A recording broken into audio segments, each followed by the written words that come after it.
the KMNN studios, this is the Kids Morning News Network. Happy Friday. It's March 22nd, 2024, and I'm Alex in the KMNN studio in New York. This is the 50th episode of the Kids Morning News Network. Wow! I can't believe it. Thank you so much for listening. If you've been around for a while, let me know what you think. Should I change anything? I'd love to hear your thoughts. Get your grown-up to help and drop me a line at kidsmorningnews@gmail.com.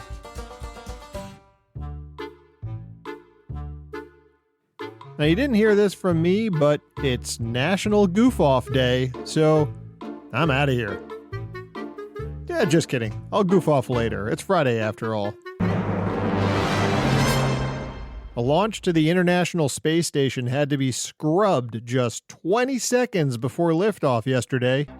The Russian Soyuz rocket had a crew of 3 aboard, including NASA astronaut Tracy Dyson. But when one of the engines failed to start, the launch was automatically aborted. The crew was able to safely exit the rocket, and they may try to launch again tomorrow. Fortunately for the 7 crew members already up in the ISS, a cargo rocket did lift off successfully from Florida yesterday. That will dock with the ISS tomorrow, with supplies for the crew currently in orbit.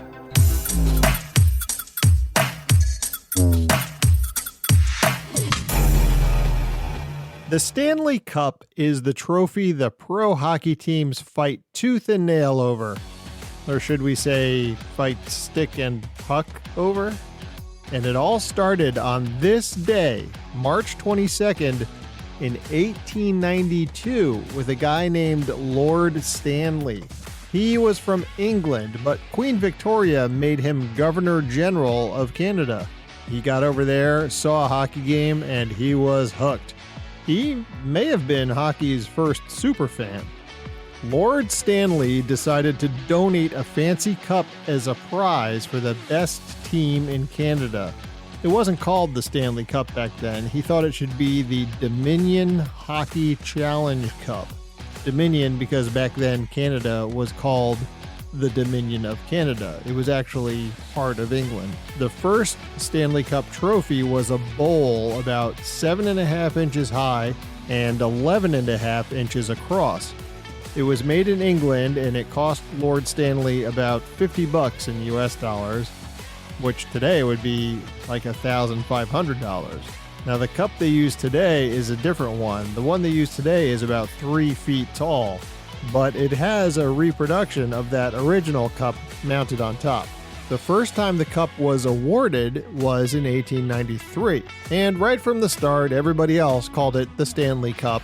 Lord Stanley said it was for amateur teams and had to be returned every year. And that's still the case. Unlike a lot of trophies, teams can only keep the Stanley Cup while they're the champions. The first team to win it was the Montreal Hockey Club. In 1914, teams outside of Canada became eligible to win the cup. And since 1926, it's only been awarded to NHL teams, the professionals. So each team gets a year with the cup, and each player gets it for a day. Drinking out of the cup has become a tradition. It's also been thrown into swimming pools, it's gone fishing, and it's been lost a bunch of times. Today, the Stanley Cup is like a rock star. It gets its own plane tickets, security guards, and even a special case to protect it from enthusiastic hockey players who might want to use it as a giant helmet or something. Winning the Stanley Cup is a dream come true for any hockey player. But you know who never saw it get awarded? Lord Stanley. By the time that first cup was ready, he'd already gone back to England. It's riddle time. Wednesday's riddle was, I can't talk to you, but I'll talk back if you speak to me. What am I? Answer, an echo. All right, today's riddle is, when is the number 4 half of 5? Huh? When is the number 4 half of 5? Answer on Monday. All right, I hope you had a chance to listen to Special Correspondent Liam's story about living with ADHD this past Wednesday. If you didn't, it was episode 49. Check it out. Today, Special Correspondent Liam is back with one of his favorite topics, food. And in particular, his recipe for fried eggs, which I can tell you are mighty tasty. Take it away, Special Correspondent Liam. There are 2 different types of fried eggs. This is just the most basic one. I think they're the best I've ever had. My recipe is, well, first you have to get the right type of frying pan. You need about a teaspoon of butter. Let that melt. How I tell the butter is ready is when it starts to boil. And then I put the egg in, and then when it starts to cook a bit, then I cut it into like 4 parts so that it can cook better. And then after that, wait a bit, and then you should flip it. Well, before that, it's easier to flip it if it's in smaller parts. So I recommend cutting it for sure. Oh, and one of the important things, don't let it sit in one place for too long. Same with the butter. You need a spatula to move it around. After you flip it, or before, but definitely after it's mostly cooked, you should put salt and pepper. That's really good seasoning.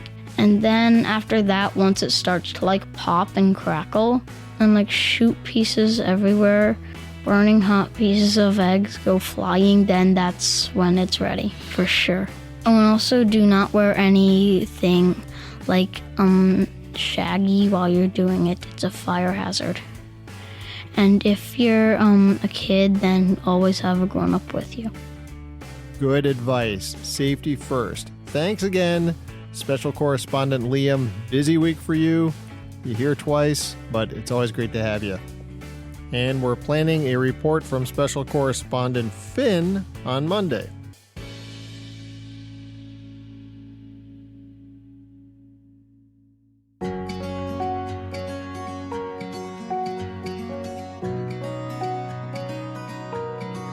On Wednesday, we talked about the spring equinox, which means that it is officially springtime.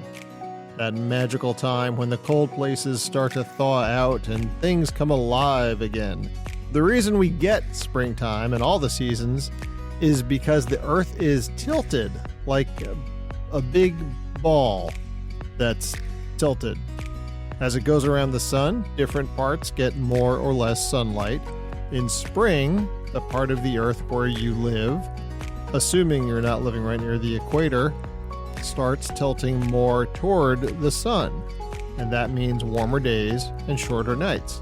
And then in the autumn, the reverse happens. Your part of the Earth tilts away from the sun. Days get cooler and the nights get longer. One of the most amazing things about spring is seeing nature wake up from its winter nap. Flowers are like sleepyheads who finally decide to peek out of their beds. Trees that were bare skeletons sprout tiny green leaves, like putting on a fresh, leafy outfit.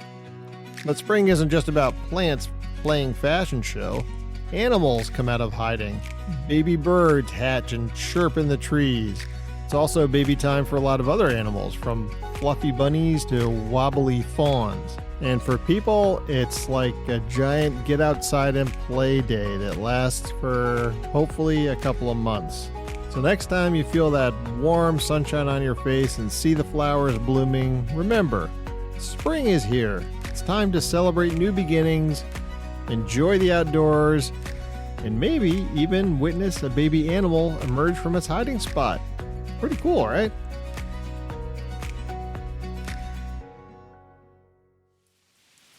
Fittingly for spring, it looks like it's going to be a stormy weekend. We have one line of storms moving through the central states today and another moving into the northwest, which will make its way east as the weekend goes along. If you're planning to be outside enjoying the spring weather, you might be dodging raindrops or snowflakes. And that's it for episode number 50. Thank you very much for listening. If you like this episode, please go ahead and like it on your podcast app.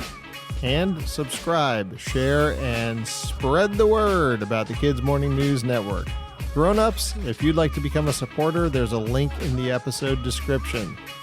Even just $3 a month will help with production costs. That's less than $1 a week. I'll be back Monday. I hope you are too. Have a great weekend. From the KMNN Newsroom, this is Alex signing off.